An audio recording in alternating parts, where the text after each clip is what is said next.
Hello and welcome to the LCS, where the sentiment of I got kicked from Dignitas, so I went to win a world championship might be the greatest flex of all time. Yes. And another amazing replay files where we get a deep dive look into one of the best players North America has ever seen in Core JJ. Yeah. And can we talk about this? You know, we got memed about imports and retirement home and all of this.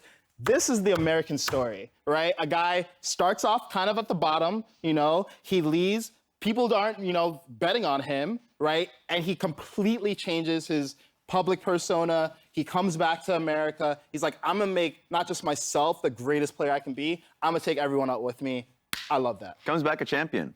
I think the latter part is insanely impressive. Like, the optimism that he has is just really inspiring to me as a generally pessimistic person. I think that is really, really cool that he remains so optimistic in the face of, everything that people say about North America as a region. It's infectious, absolutely. And it makes everybody around him, I think, believe in what he believes in. And hopefully that will continue to spread throughout the LCS. Now, we do have an action-packed day of the LCS on the horizon, so let's get a quick look at the standings. Remember how the teams fall. It's TSM up at top. They're looking to hold on to their #1 spot. Over 100 Thieves with 1 game separation. Cloud9, Team Liquid closing out the top 4. From there, a surprising 4-game jump to the next few teams. So that's quite a bit of separation between the top 4 and the rest. Yeah, but it feels like I'm gonna bring this one back. The Mark Zimmerman soup. No. Because IMT's making the man would be so angry. He's at home fuming right now. Yes, he is. And you know what? He's gonna have to hear it. But IMT making that climb makes it now, of course, like a contest. True. Because Dignitas started strong in the spring split. IMT is going strong in the summer split. And so now it is one of those big picture moments where you might see that big change in the standings. Right, and while there are that slate of teams looking to break into the top 4, Kaizen, really the story is how TSM and 100 Thieves continue to keep pace with each other, almost neck and neck as the top 2 teams. Yeah, they're keeping pace with one another, and they're setting the pace for everyone else. I think TSM has really benefited this split in particular from keeping the same roster together, keeping the same team style of front-to-back team fighting, scale late game, 5v5, and they're looking really good in it. Now, we baited you with a quick look at the schedule earlier. Let's see if we can hit it again. As a reminder of what's coming up today, we're kicking things off with Team Liquid versus CLG, but I think a lot of eyes are there on games 3 and 4. It's Cloud9 versus 100 Thieves with Sven back in the lineup. It's TSM versus an Evil Geniuses that is bringing in a sub. Yeah, just bangers across. I feel like Cloud9, 100 Thieves, we talk so much about them. There's a lot of faith in Cloud9 bringing it back together, especially with Sven as an acquisition. That game afterwards is great. But also, even just before that game, the Dignitas versus FlyQuest is a popcorn starter. I'm going to have a lot of fun with that one because one of those teams need to take a win. I love what you love. I love to watch you love things like 2-0-5 lose streak teams go at it for a victory. But you see there on your screen, contracts. That's the big ticket news of the day. Another team making a substitution because why not? We don't have enough here in the LCS. Sven is out for today. Contracts is in, but it's important to note that very much like Immortals had done, there was an announcement made along with this move that it was because of Contract's performance in Academy that he's coming in for today's game. Okay, Contracts has been tearing it up, not just this year, but last year too. Like, get this man into the LCS. You also probably want to ban Nidalee. I know it seems like something where you're like, Nidalee, people don't know how to play around that. But guess what? Contracts does, and he's an incredible Nidalee player, so you might just want to take it off too. There you go. Still time to rework those pick ban strategies ahead of that game for EG. But here's my question now, and I'm just going to throw this kind of out there as a teaser. This is now the second time in 2 weeks that a team has professed that it is as a result of a player's, solid play in Academy that they're bumping up to LCS and then immediately back down to Academy. I'm putting on the tinfoil hat here. I'm starting to wonder if this is just becoming the PR talk for, really, no, we're assessing whether or not we want to make this swap full time. It's not just simply a small reward. You don't have to wonder because it's true. Okay. Right? Yeah. It's a performance-based sport. If you have a guy who's really popping off on your Academy team, you want to get a good look at him for LCS and see, yeah, is this going to be an upgrade for our roster? That said, Finskarian is an incredibly good player in his own right, and it's good to know that he's going to be coming back later. But absolutely, you want to have incentives for the guys on the academy team to step up, but you also want to look at them as long-term prospects. You still have that tinfoil hat, though. Yeah. Oh, I'm keeping it. Keep it on. Yeah. Okay, Yeah. it'll be on till the rest of this into the split. All these teams making moves. There are a few teams though that aren't necessarily making moves, but have been making waves for other reasons. Most notably CLG. But unfortunately, just yesterday, the Bongo comp did fall to Immortals of all things. It fell to CLG. The comp fell to itself, right? Because what I saw there was not a team comp loss, it was a blast cone loss. Got- Right? So we'll talk about this later today. Yeah, but we will. It was a great game by IMT, but I think CLG, they kind of fumbled the bag a little. So do you think we're going to get this comp again? Like, this is not the end of the Bongo comp? I want a bongo away. Let's keep a bongo. Okay, keep it going. Keep rolling along. CLG will be facing off against Team Liquid in only a few minutes. But before they do, I was able to speak to our MasterCard Player of the Week, Broxa, to get his thoughts on CLG's growth this summer. Take a look. Here with Broxa, our MasterCard Player of the Week for Week 3 of the LCS. First off, congratulations on the individual award. But it's not the first time you've actually picked one of these up. And you are one of the first players to be able to do that. So my question to you is, are you going to have to build a specific shelf in your house? Like, where are all these going to go? Well, if I win, let's say 1-2 more of these, then I might have to consider getting a big shelf, yeah. But for now, I mean, I only have 2 of them. Strategically place them around. Yeah, the house. exactly. Okay. For now, I can find the space. Fair enough, fair enough. But within that, picking up an award like this, I'm curious what it means to you, particularly following the fact that this was a 3-0 week for CLG. So it's not just about how well you performed individually. It kind of is the demarcator of a change in tide for CLG this year. So the way that I look at this award, and not only this particular one, but it was the same when I got it last year, is that usually when you're able to receive a Player of the Week award, it comes off of a solid team performance. I think for us last week in CLG, we had by far our best week so far. It was like everything just worked out. We played so well as a team. We had good team fights. I think each player had 1-2 like big highlight games, and everything just came together. So more than anything, I'm just happy that my team helped me get this rather than it being an individual performance. Absolutely. Now, taking a look at these numbers, it warms my heart to know that these numbers came from 2 out of 3 games on Vi. And as you might know, there are 2 people on the broadcast team who are over the moon about Vi picks, myself and Kobe. And you've talked a little bit about it in post-game interviews, but I am kind of curious when it comes to meta. So often we see resistance, or it seems like we see resistance from pro players to really kind of look to change it themselves. For yourself, do you think that the meta quote unquote champion diversity can be greater and that there's a fear to actually go out there and try and break it? I think the fact that we pulled Vi out of pretty much nowhere and went 2-0 with it shows that there's a lot of champions that have potential that no one just wants to play right now. I think in general, most of the major regions stick to the same amount of champions, and usually everyone's just afraid of like taking risks, right? Because if you take a risk and it goes wrong, people are going to say that you're not trying to win or you're trolling or whatever. But I think for jungle in particular, we've already seen a lot of different champions being played in the jungle compared to what we usually see. And I think having that diversity and all those options makes it really exciting. Hell yeah, man. It was a pleasure to watch. It's always a pleasure to talk to you. Once again, congratulations on the award. Thank you. I'm really glad he brought up the challenges in introducing a new composition to the meta, because I think especially in single games, it can go one of 2 ways, right? You can be like, we're going to bring out this really unique draft, and then people are going to have to challenge us on it, and it's a single game.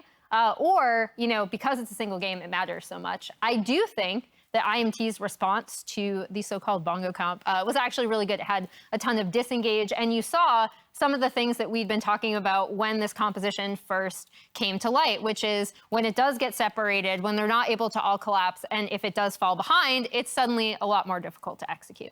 Yeah, especially, specifically the Xin, Karma, Braum do that incredibly well that I love. But I think it kind of goes back to team identities and what you play, or what are you playing towards. When it comes to pressure times, a lot of teams, sure, they want to be flexible. They want to be able to just not be, held to one kind of composition that they run with.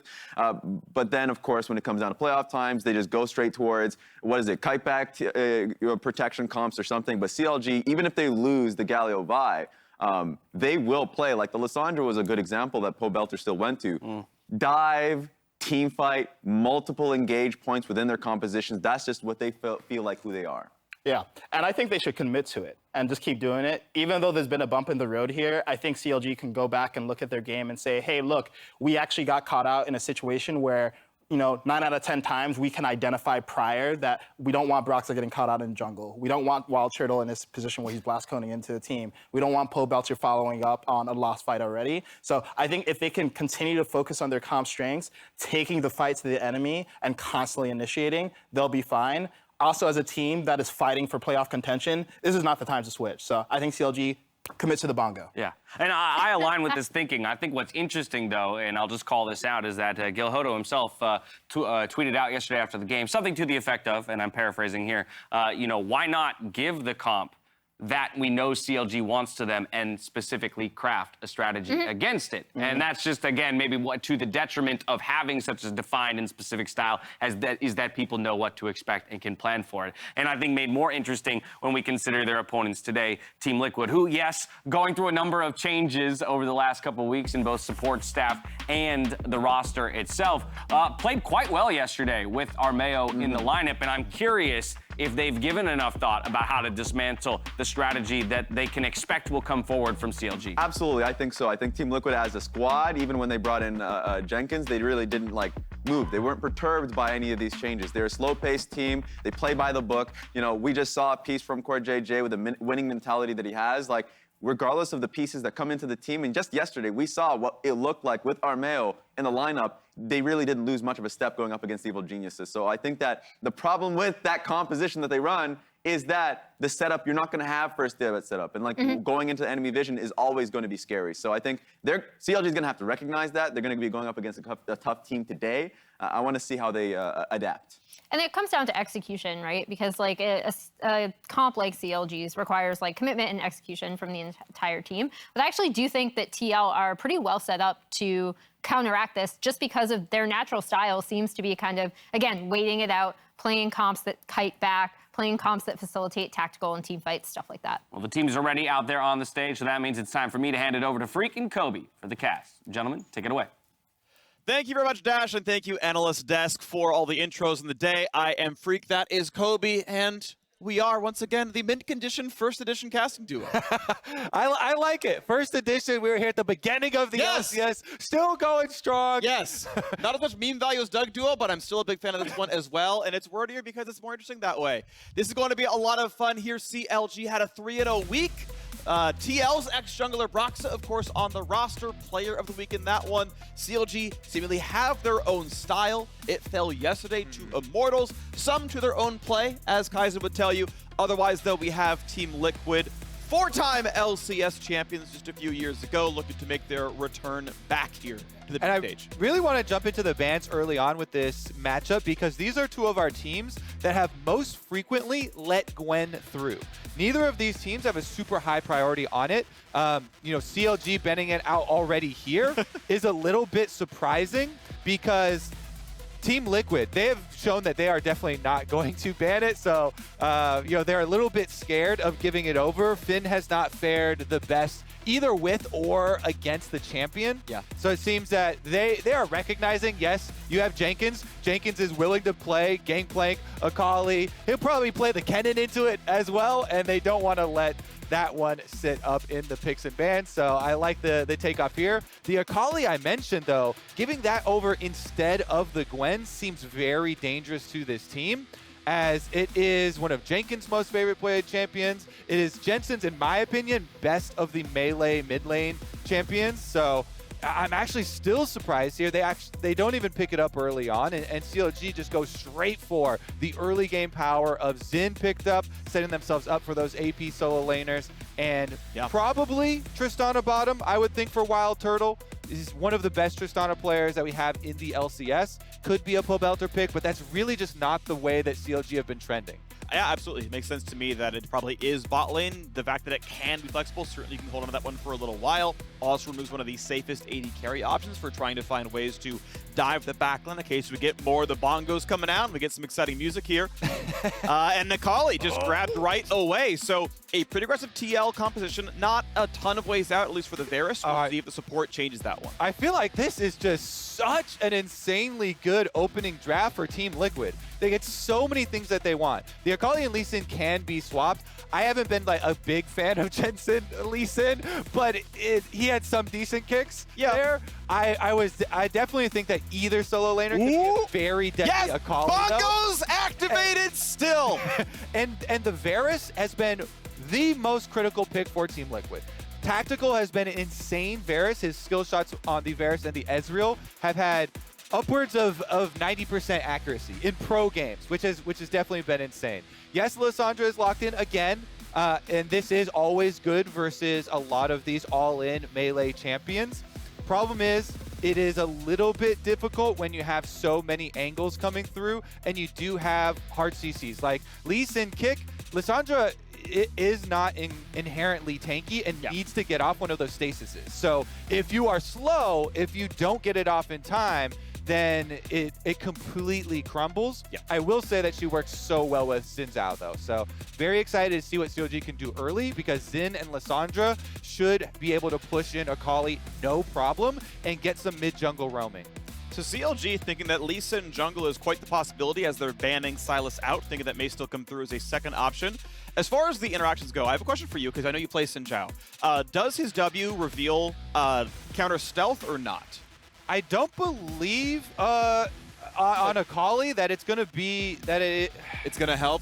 Because I know like Lee Sin works, but Kog'Maw doesn't, and so, I don't. And Lee Sin got changed. So Lee Sin, the E now, you have to have it on her before Shroud. You can't E her out of Shroud. It only gives the radar effect. The Q still does do the reveal. So they've done a lot of individual changes specifically for Akali. Right. So that's why I'm hesitant. All right. So because if it can reveal, then Lissandra lockdown, then like Xin Zhao hits W and you get the follow through, no problem. The one nice thing I'll say, obviously the draft moving forward, is you can react to Varus ult and Lee Sin kick and just self ult as Liss. Like if you're paying attention, you're in control of your own destiny, and you can survive that kind of stuff. I'm gonna say that the W is gonna work for Xin until proven differently, because the Lee Sin change was a specific one to that one. So okay.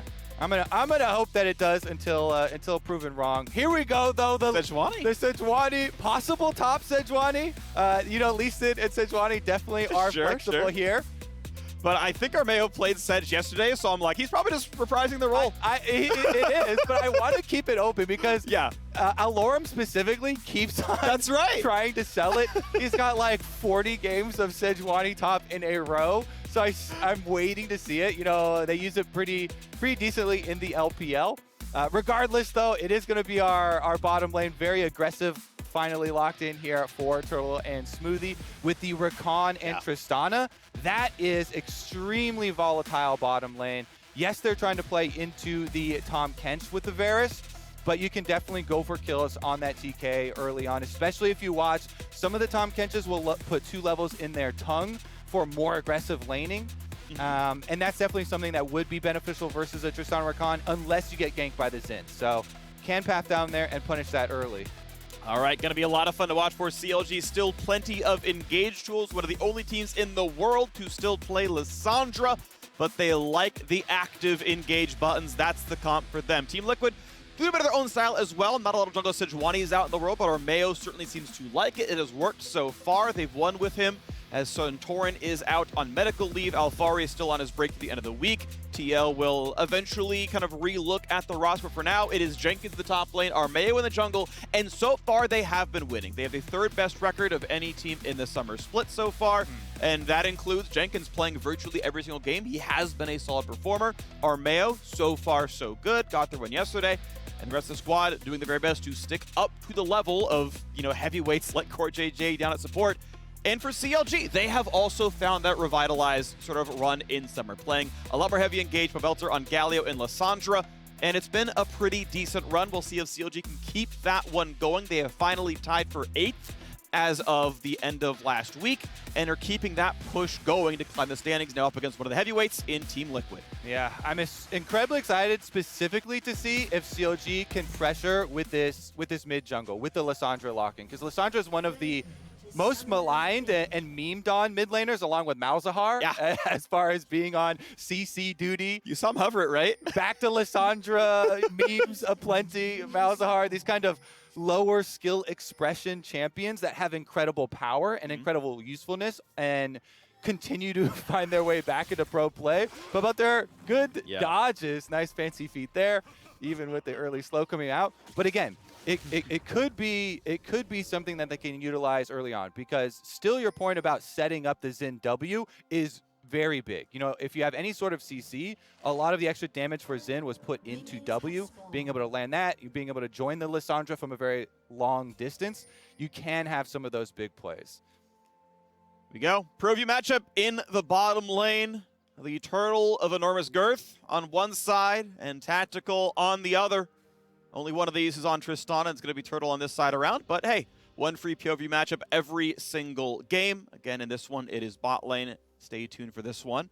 Finn wants to play an aggressive line here on top. Is going to go leashless. Both sides going to go very leashless towards Broxa. No one's trying to do a fake leash or anything. It's just like, all right, you're starting out in red. Enjoy your very slow pathing. He'll skip Krugs for obvious reasons. And I want to point out top lane, as I want to see how patient Finn is in waiting that brush. When you have the option getting there early, you can either pull the wave, or you could try and go for an aggressive early move here. He does go for the early trade. He levels Slice and Dice to make sure he can chase down the long lane here and chase Jenkins down.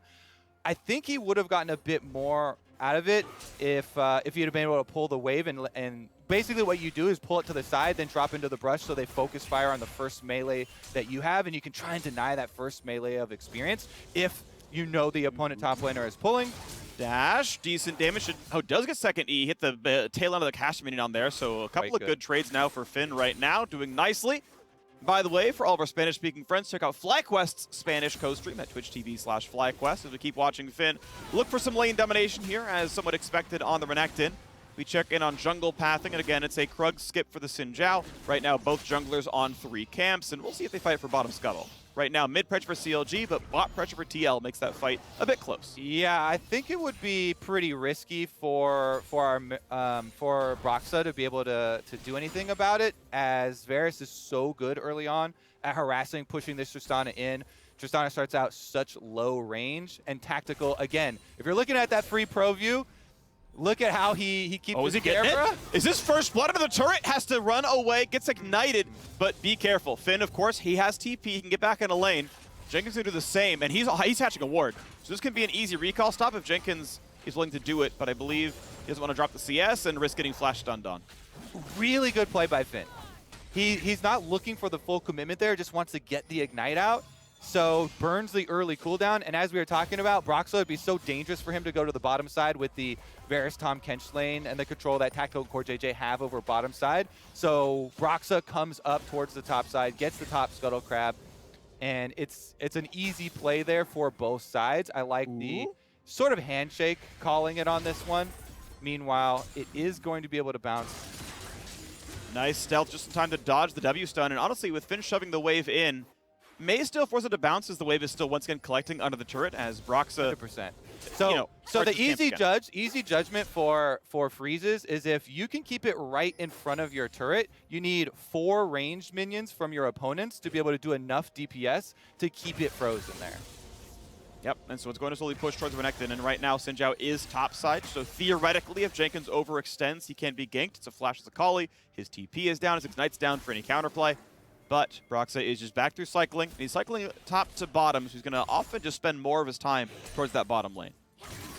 Meanwhile, the pain continues for Jenkins up there on the top side, and there's plenty of vision set up. Not only was the top Scuttle Crab secured by CLG, but also with the extra ward here. So I like what they're doing, trying to pressure the Akali early on. You see it hurting in CS early on. There's no summoner spells, no teleport left either, as it was forced out from the early recall. And these deep wards that I keep talking about, so good from CLG, really trying to allow Finn on this Renekton put some punishment onto Jenkins, because you know Akali becomes so scary later on.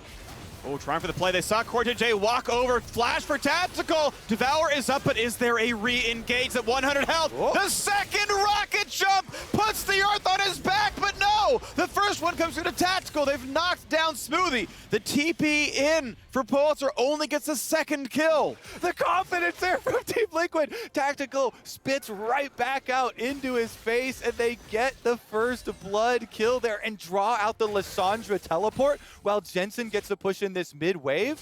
This is a nice advantage as far as map control goes for Team Liquid, allowing this recall from Jensen on screen you're going to see now. Big kind of shift. And take a look at the lanes overall. Not only was that kill an extra 100 gold because of first blood, 15 CS lead in the bot lane. A similar one top, to be sure. Finn's doing a great job up here with the Renekton, answering the Akali nicely, but we are basically splitting the map right now, where TL handily winning in bot lane right now, and now a flash forced out of the jungle, and be careful, Finn can keep pulling aggro here. Jenkins, stealth, waiting to get level 6, gets it now with the ulti for mobility. This could be tough. Finn waiting on cooldowns. Shuriken still down for 5 seconds, but without flash, you really can't get in. Jenkins just not going to be killed here. Ult goes down, flash goes down, doesn't get any reward, and TL on the other side of the map, with all the control they've got, gets to take the first Drake. And the Ocean gets grabbed by Team Liquid. This is the confidence of Team Liquid, and why in Champs Select we keep talking about this bottom lane, but Tactical Core JJ, let's take another look at the replay here.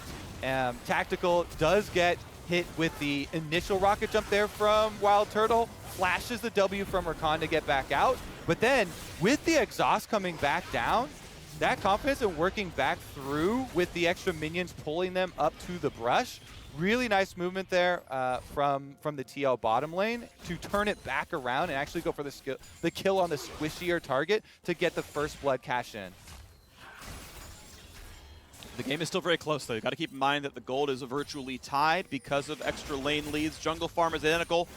The top farm actually grew. And Turtle, to be honest, caught a bunch of waves as well. This was 15 CS, I remember saying it. And now it's 6. So a couple of waves grabbed. Really did a lot to make bot lane a lot closer. Noon Quiver is in a very important power spike for the Tristana, so Turtle very happy. He's managed to get that 300 gold to buy that item. Should make the lane feel a lot better. Very easy to last hit once you've got that. Should actually stem the bleeding pretty easily. And we'll see where the teams go afterwards, because Lissandra ult is up, burned her first TP, but can always roam somewhere else. And you have to be a little bit cautious on top side. Jenkins back to able to get his Ignite back up, as well as hitting level 6 now, is where Akali starts to feel a lot more comfortable, has possible counter kill threat, as well as having more confidence to be able to push up on the wave. And if you get these roam timings from Pobelter, that Lissandra you're mentioning from mid lane, it makes stuff like this, starting up the Herald, a bit risky. CLG don't have any vision inside the river, and Team Liquid know this because they've got it fully swept out here with their control wards. But if Broxa gets over there, you know, Rift Herald takes quite a long time to finish. They can definitely force it still. They should have just enough time to show up before this all goes down. We don't have big smites available just yet. You convert around 8 and your first 9 smite is at 9, but no one's around to stop them, so well done, Team Liquid. They've now grabbed both neutral objectives. They've only bled a single kill, and they're poised to grow a gold lead off the first Herald charge. Certainly could, especially if they can use it around mid, because the gold lead is something, you know, 160 gold for each turret plate feels nice. Being able to split that with one of your solo lanos, yeah. If you can get the mid turret down and give this Lee Sin a lot more room to work with for Jensen in the mid lane, this is actually going to be the turning point for Team Liquid. So see if they can actually make an opportunity for themselves, forcing cooldowns out of Pobelter to try and get a good Rift Herald towards mid and try and get that pivotal tower down. Ward's going down. Bottom Scuttle can be fought. Knocked up. And they're not going to have Lissandra deal the damage. Looks like Smoothie thinks he can just kind of hold it. Maybe Sinjao comes over and they're going to be fine. But just wave clearing back and forth right now across the most of the lanes here. Honestly, good reset there for the bottom lane as well for Team Liquid. And you see the transition bottom lane for Armeo with ultimate ready on Sejuani. The combination of Sejuani and Varus CC can 100% to zero either of these bottom laners. So as soon as you get that on Sej, yes, you like combining with melee solo laners for stacking up your stuns early on for duels, but bottom lane is so juicy because of your CC combination and the low health pools of these bottom laners. CLG thinking the same thing, though, with a possible counter gank. Looking juicy. They're expecting the bot lane spot. Both junglers being smart to hide in their own control warded brushes. Play it safe, play it back, bait the gank, be there for the counter. And they're all hiding from it. It's one of those situations where you know if you throw the first punch, then you are the one that's vulnerable. Yep. Because by throwing the first punch, by exiting Fog of War, you then, use your dash and you're committed to all in and you're open to punishment. You would have to flash out after that. So both teams holding steady there, just waiting for the possible counter gank, trying to punish, not being willing to open themselves up for the counter attack. And I do kind of like the patience there. I'm always also a really big proponent of sweeping your side brushes in bottom lane and top lane to get these lane ganks. I feel like they are so effective and not utilized nearly enough, especially in pro play, because it can have such a devastating effect as far as waiting out those possible counter ganks and being a lot closer, especially on bottom side when you have, Rakan. You can easily lock up 100% to 0. If you just hit him with the Sedge stun from out of a brush on bottom side, that's instantly into Varus ultimate, instantly into a dead support. And so looking for those plays, but right now they just haven't been found. It's been a pretty low-impact game. The top laners were scrapping, but now we're sitting at a pretty solid just 10 CSD, and it's kind of flat there. So Jenkins surviving a rough early lane and coming out the other side relatively unscathed. Obviously, again, happy his bot lane is winning. Next dragon is up. Team Liquid right now mostly own the river, but there are some CLG wards making it a bit tighter. TP comes into mid lane. Pobelter wants to rejoin down there, so we'll see if he can answer the wave and then show up temporarily down a level, but there's the level 10.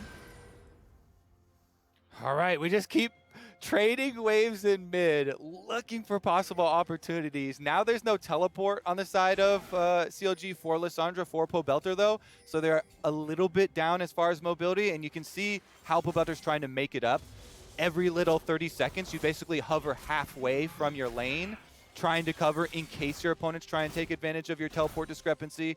These arrows keep landing from Tactical, though. You see the pressure mounting on bottom side, chunking down Turtle, and it breaks! The flash knockup, they charm Core JJ as well, so he can't devour just yet. Tactical out, flashing to safety. Herald summoned, and here comes the battle. Already 1 for 0 as it's traded now 1 for 1. Broxah stunned up, gonna be chased down, running out of health. TL 2 to 1, Finn locked up in the back lines, heals for 400, but won't yet go down. The chase comes in, TL find their third. Herald charges in for a couple of plates, and Team Liquid crushed that team fight. You know, when it breaks, it's going to break in a very big way for you, because everybody itching to use all of their mobility to get down here. Finn and Jenkins double teleporting in. But again, engaging on Tactical, even if they get the double charm and they knock up and into charm Core JJ, so he can't immediately devour. They couldn't burst down Tactical, so at least the devour got off and he was able to get spit out, flash away, still get Varus ultimate off, and that bought enough time for our Team Liquid to collapse,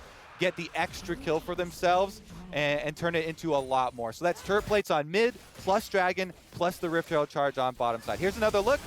Good move there. Smoothie immediately gets onto him, and then, as you called out, Charm Core JJ. Shot him. Right. Shot him into the wall. Yeah, actually, could have been a better angle there. But then you see the collapse from Team Liquid. And it's right down through the river. They focus on Broxah, killing him first. Double kill for Sejuani. Not ideal where the goal is going, but just trying to focus down the target as quickly as possible. Yeah. And then the rewards are really big for the early collapse from Team Liquid because they're so ready for it on bottom side. The turret plates in mid and bottom and Dragon taken away. That's Dragon number 2. We're only 14 minutes into the game, so there's a very quick pace here for Team Liquid. And remember that they are the ones that do have Varus Sejuani here for a lot of river play for setting up on these Dragons. Really do want to try and punish CLG with the combo. Yeah, it's looking really good for Team Liquid. I'm a little hung up on the fact that I think CLG, like that play should have worked. It was a good opening. If players play that fight mechanically well, that is a CLG win. Turtle could have buster shotted either the Varus away from Tahm Kench or Tahm Kench away from Varus, and there's no save. They kill Tactical, that fight looks great. Pobelter didn't get his ult off in time. Now, that might have been really sick CC chaining by Armeo. Like, that could have been a good TL play, but he didn't get his ult off in that fight. You called it in Champ Select, Kobe. That was going to be a potential problem. In this case, it was. I think that would have changed the landscape of that battle quite a bit. The mechanics sadly failed a very good choice by CLG, and they've got to now pick up the pieces of a 2,000 gold deficit, where TL's already got the first 2 dragons as well. Second Herald being stacked, and Armeo is a rich man. He's got half the kills on his team. It's in all kind of the right places, realistically. Very, very, very beefy Sejuani. Yeah. Feels good. You get to just charge right in, face first into the opponent team. It doesn't, you know, obviously benefit with them actually as far as taking down, you know, a lot of these targets or even some of the objectives, but I do kind of want to return to your point of CLG and some of the execution, because that was a big topic yesterday in executing on the comp that they had.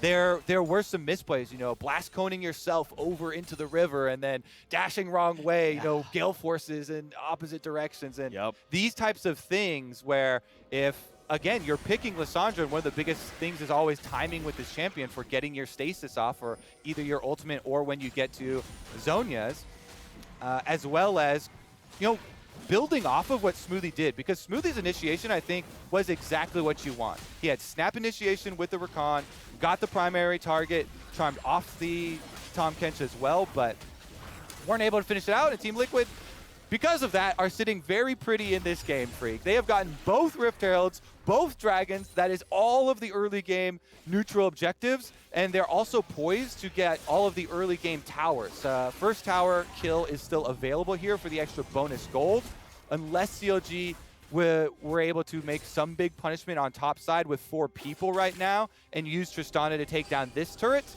I would say that Team Liquid will probably get the early move. They are getting their recalls off now, though, and turret plates just dropping means Tristana can do a lot of damage very quickly. First turret hasn't been taken yet. It's not the hugest deal. It's worth 1 turret plate of money, but it still feels good to be like, I've been the one sieging the best. It's an extra one, baby. It is. You know, it's money. It's money, and the money matters absolutely. CLG needs their power spikes. You're seeing half, well, an eighth of a Phantom Dancer in the inventory now of Wild Turtles. He's moving on his way there.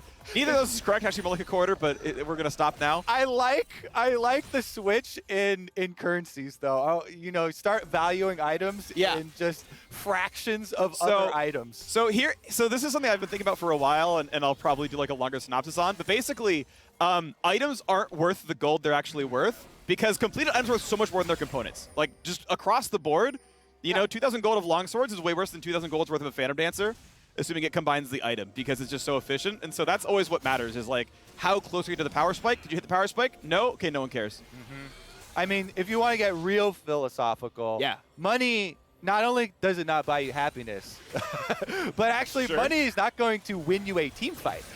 Items are going to win you the team fight, and the item completions is what everyone always focuses on. So gold is one thing. Merely a figment of your imagination, honestly. Is gold a figment of my imagination, Kobe? It's like an actual element. Fair enough. Wind is not an element. Fire is not an element. Gold is. Why isn't he part of Captain Planet? You know, we should all return to a barter system. No currencies, no gold.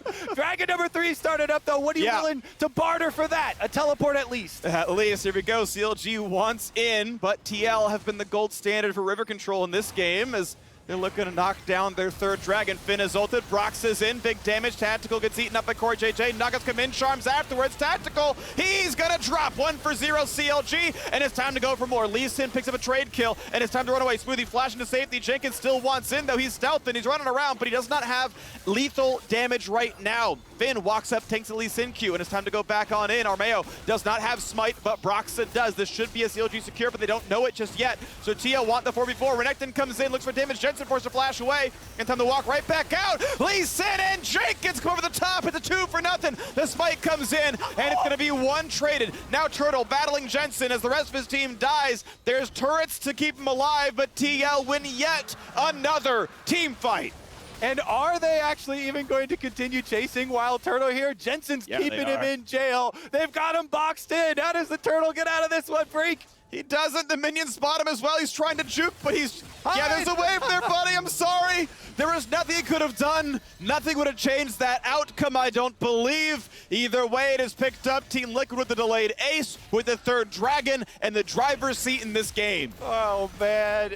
Jensen kind of corralled Wild Turtle there into the alcove like a freaking scuttle crab. And he just you're bouncing him against the wall. There's nowhere for him to go. It's a caged turtle, Kobe. You don't want to see the caged turtle. All right, here's another look at the setup from Team Liquid, drawing out the Dragon. They've got a good flank positioning here from Jenkins, but you also see CLG have a flank in mind of their own. Finn comes down with ultimate, they charge right on Tactical, they force out the Devour early on, and then immediately they finish off Tactical. So you see him flash out. CLG, it looks very good for them for the start. They killed off the Varus, no poke damage achieved before the fight. And Smoothie is the low health person on the team, so it actually looks very, very good. At this point, there's no Akali ultimate either, so that's why CLG are confident to go for this Drake.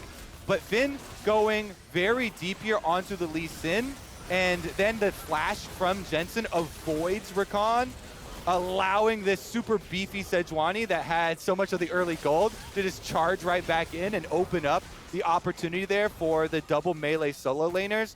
You basically just throw the Sejuani in body first, get the small knock up there on the charge. Jenkins collects a bunch of heads there with the Akali. Jensen following through as well with Lee Sin, and it is just more money in the way of Team Liquid. That on top of the Dragon stacking makes a very clear pathway to finish out this game.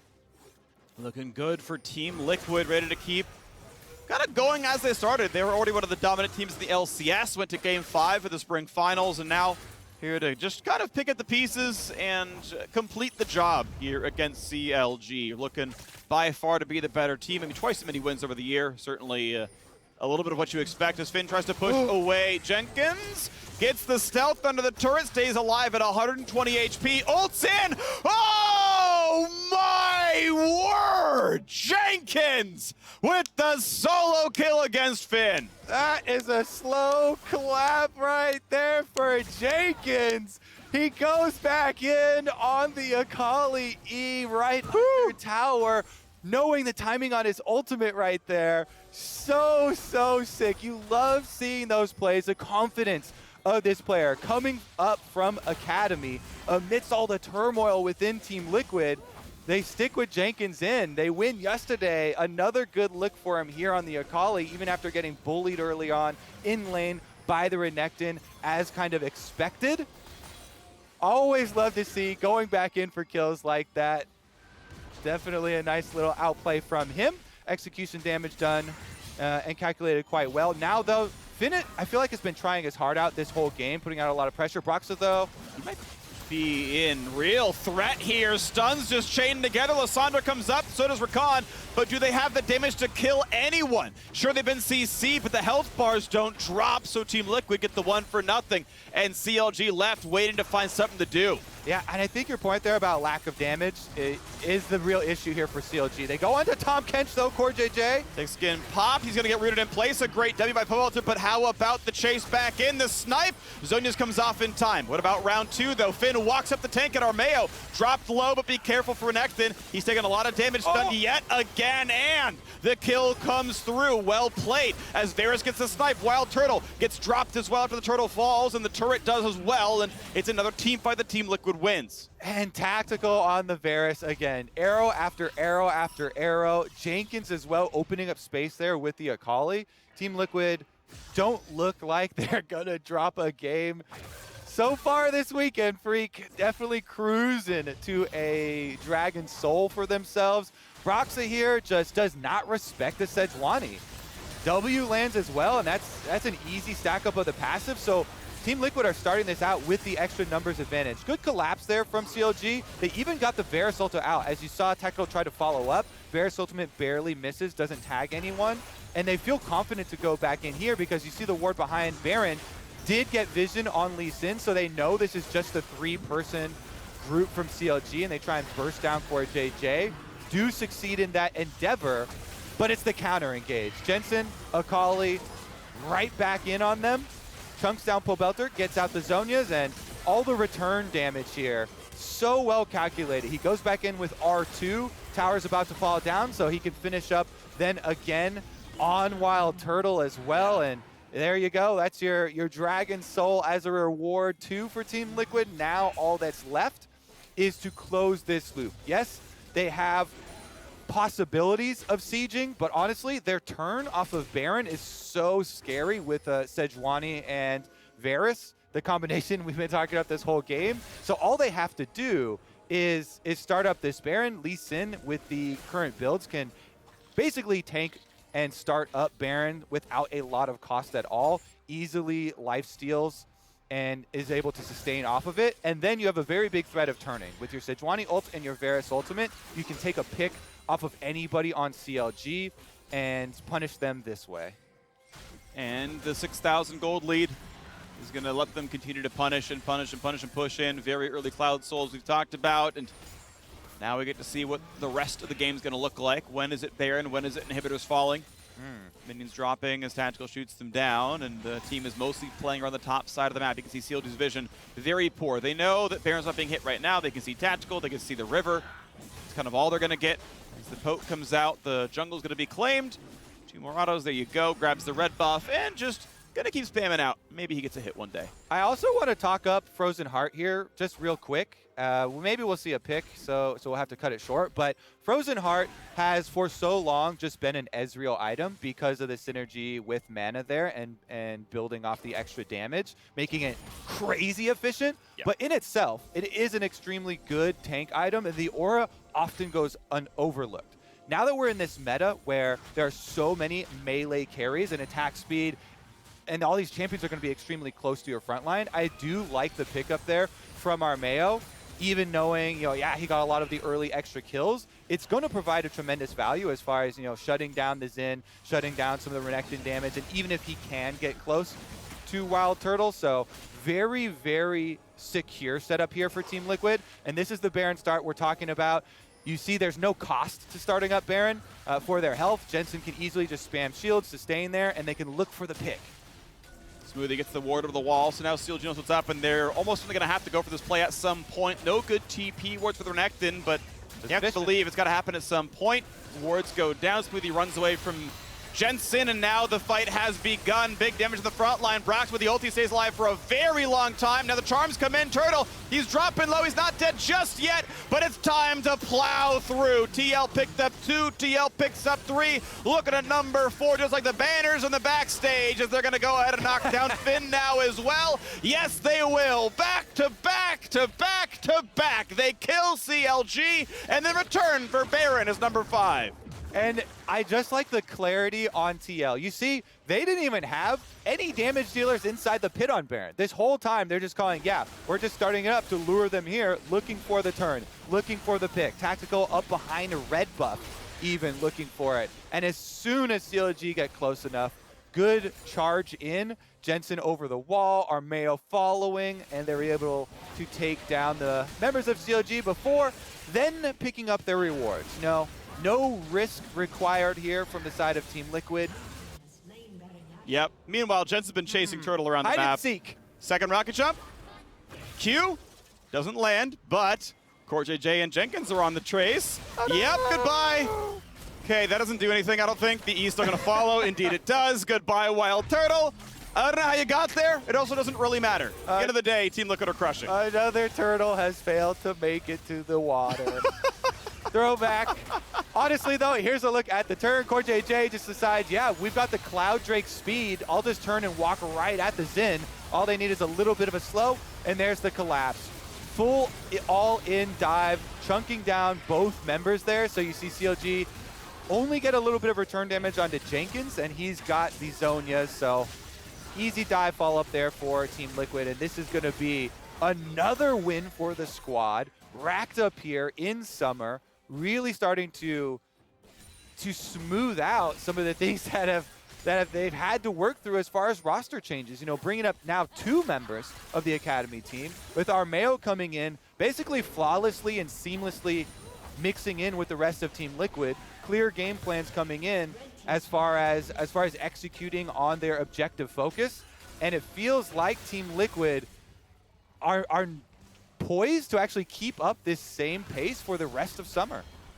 Yeah, looking pretty good right now. 10,000, 11,000 gold lead, ready to knock down more of this. We know their matchup tomorrow is against, I believe, TSM. That'll be an exciting battle to see if anyone can stop them anytime soon. We got Smoothie trying for the knockup, gets out with it, but is there any damage to follow up as Armeo dives in and one is knocked down as Jenkins is there for 2. Lysandro trades 1 back, but it's still a battle that Team Liquid are winning 2-1 so far. Finn trying to fight the backline alongside Pobelter. Jensen has a Guardian Angel as Jenkins has found his 3rd kill. Not going to be a Quadras. Jensen finds that one. So either way, it is now Pobelter's turn to run to the bottom side of the map, to be chased down by Elise and hope that he can save his KDA. They found him.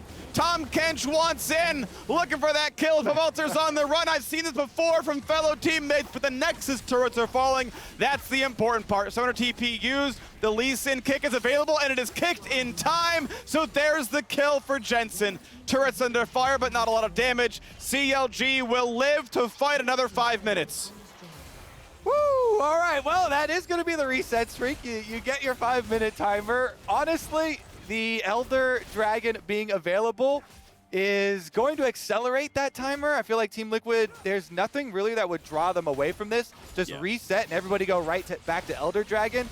They could probably just run straight for the base from there as well. So with Armeo to lead the charge on Sejuani too, CLG don't really have anyone who can step up or say anything about it. So it should just be Elder into Nexus. But at least they've survived. That is something. There's not going to be a whole lot. That's still going to be an L at the end of the day. Team Liquid going to have a really hard time finding a way to lose this game from a massive lead. CLG have found the dives. They've gotten 4 kills on a tactical. He's taken it somewhat personally, I have to imagine. There's only 2 deaths on his team elsewise. Sadly, TL have other threats. Even Armeo has pretty good damage output, honestly, and obviously the Lee Sin and Akali are doing just fine and are happy being the primary carries at that point. Yeah, I mean, you wear it as a badge of honor, Freak. If It took 3 of you to kill me. If I have the most deaths on my team, that's always my angle. They're looking to end it here, though. Mine too. Yeah, here we go. 1 turret left, 0 Finns left as they're just getting picked apart. Tactical gets a bit of revenge, finding a kill. Jenkins finds yet another. It's already 4 picked up. Turtle just going to sit in the fountain. Armeo's going to lose the KDA. Give him the Penta. Let's go, TL. Give Turtle the Dragon Death. They're throwing E's the wrong way. He's sniping the other way as well. The minion's doing all the damage. Give him the Penta. Come on. Get in there. It's summer. It's time to dive. I love it. Turtle versus stopwatch, but the minions keep his KDA in a bad spot. Follow it. Give him the Penta. You won't. And they indeed don't. The kill will come through, the Bud Light ace, and the victory for Team Liquid. Whew, okay. So, CLG and their surge last week off of the Vi, off the good play from Broxa, off of these Galio combinations, these all-in strategies. The LCS teams now, with a week of self-reflection, coming in ready to counter this look from CLG, and they're going to have to remain dynamic if they want to, continue to rack up those wins. Yeah. Everybody is now expecting that strategy from them and playing accordingly. So I think well done, especially by Team Liquid, considering they've had so many roster changes and so many issues to deal with, and yet plug and play these academy players for Team Liquid. Send Armeo up there, send Jenkins up there, and they just continue to play a very similar game. Absolutely no complaints. Well done on the side of Team Liquid. The Tom Kench definitely was a big pickup there. I think back to the first blood. Core JJ bought a lot of time for tactical, ended up getting first blood themselves and a trade kill as a result. That stuff's looking good. And the bottom lane as a whole, Tactical and Core JJ, especially after last year, so many memes surrounding Tactical and the Tristana. I think that the Ezreal and the Varus have been so good for him. Just exceptional play. Yesterday, the Ezreal, being able to not just play very defensively, but recognizing when your opponents have no threat on you and going into 1v3 situations where the CC is down and you can play that offensively and you can really get the most out of that pick. And, you know, the Varus goes without saying as far as, you know, all the damage that he's outputting. You know, the death count thing, he's literally the only viable target, or the #1 target, so you have to be Of going course. for him. I don't blame that. So definitely a big one from him. Looks like player of the game is Armeo on the Sejuani again. Frontline Sedge getting those early kills in the skirmishes too on the bottom side of the map. Got super tanky. Did build a frozen heart for the aura there for the team. You know, definitely enjoy the CC or the cooldown reduction for the champion too. Ever since they increased the cooldown on the Q, it really does feel a lot better. Trying to max that second, trying to get some cooldown reduction on the champion so you can still remain super mobile. Plus, of course, more ults are always better. More ults are always better. So well done to Armeo, honestly. Really good job. Yeah, 316, just, you know, obviously the outstanding KDA and everything else. And just got more done. He got all the neutral objectives as well, right? First 2 Heralds, only 2 Heralds. Got the only Baron, got 5 Dragons. So, and some of that at a certain point is, well, your team is winning. Sure.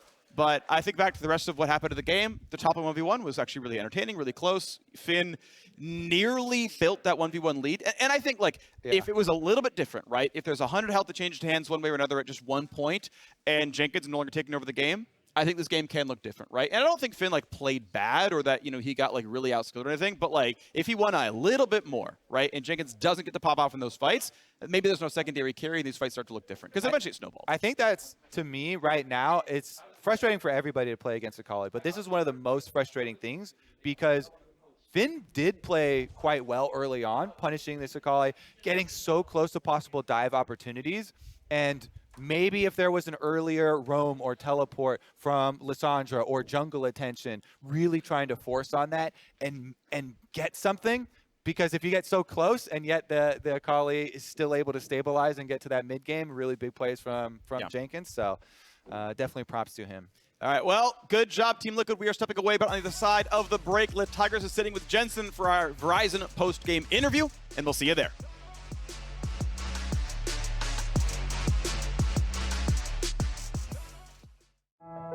We may be in a touchless world, but we can still touch people's lives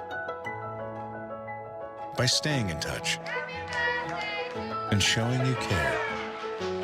Because now, each time you order online or tap in store with your MasterCard at restaurants and grocery stores, MasterCard will donate to Stand Up to Cancer, 1 precious cent at a time up to $5 million. Together, we can start something priceless.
Welcome back to the Verizon post-game interview. I am joined by mid laner Jensen following that victory against CLG. First things first, just talking about the game specifically, tell me about Lee Sin into Lissandra. Yeah, it's a mystery matchup because I never see any Lissandra nowadays. So yeah, I didn't really know what to expect, but I think when I think of Lissandra, she's a champion that wants to be against squishy champions, and she has a hard time against champions that can be tanky and like have a lot of tenacity. So, you know, in my head, it sounded like it would be a good matchup, and I mean, it worked out. It did work out for TL, and we also got to see you and the additional solo laner both on these melee champions, a Sejuani there too. We're seeing more of that in terms of compositions brought into the LCS. What are your thoughts on these comps? Yeah, I mean, a lot of the melee champs are meta right now, and there's most specifically the flex picks. So they're also just really strong. So it makes a lot of sense that they're pretty much just picked anytime possible if the team can play it. So yeah, I mean, right now in this current meta, they're pretty strong because control mages aren't, you know, super amazing right now. So they can shine a bit more than usual. You were shining plenty bright on the Lee Sin during this game. We were talking about the fact that this is the first time we're getting to catch up with you here in summer. So I want to know, generally speaking, how do you evaluate your personal performance thus far this split? My personal performance, it's been up and down, I'd say. Some good games, some not so good games, but you know, I'm learning, I think. So we'll just take it from there. I mean, when I think of the regular season, it's kind of like a learning experience, and you just, you know, really need to be ready for playoffs. But if I had to rate my performance, I don't know, like 6 out of 10, 7 out of 10, what I'd like to be at. But it's getting better. And it is kind of a learning situation for Team Liquid in general, right? You've underwent a lot of changes, both in roster and in staff. Can you give me your perspective on this past week and the changes that came through for you and the rest of the team?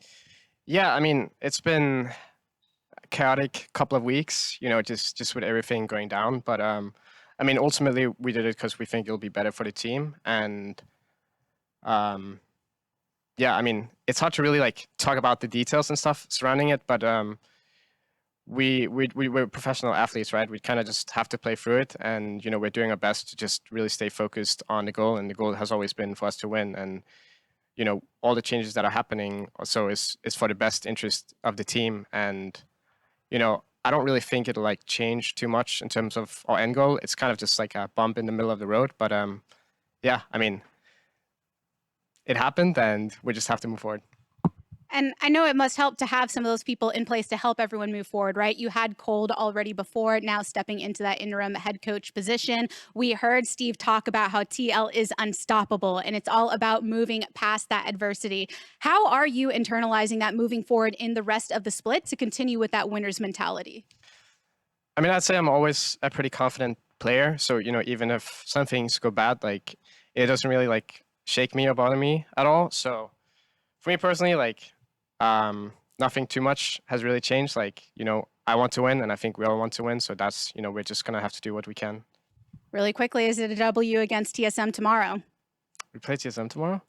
But yeah, I mean, it should be, yeah. Love it, Jensen. Thank you so much for joining us here for the Verizon post-game interview. We're going to kick to a break, but on the other side, Dignitas will be taking on FlyQuest. And as we go, here's a sneak peek of next episode of Next Level, featuring Meteos, Doa, and our very own Kaizen. Check it out. Could you explain schmeeging to me and everyone? Because I like this term, but I'm unfamiliar with it. So, okay.